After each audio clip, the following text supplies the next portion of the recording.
Hi dear kitchen queens, welcome to my channel.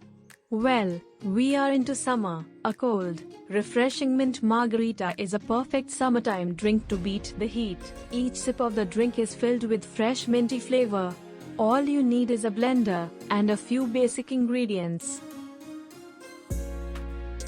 Let's start the recipe.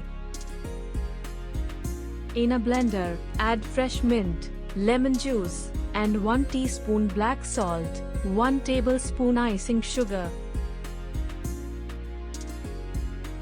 Add little bit water. Blend the ingredients for 1 minute.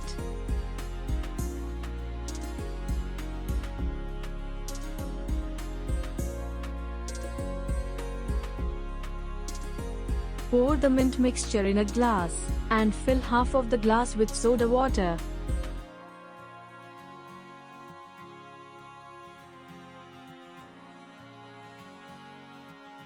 Fill it with ice cubes and enjoy.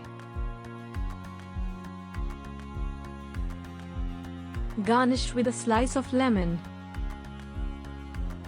This was all about how to make mint margarita at home. Moreover, you can easily make it diet-friendly or diabetic-friendly drink by using artificial sweeteners. I hope that this recipe would be helpful to you. Please do share and subscribe to my channel. Thank you.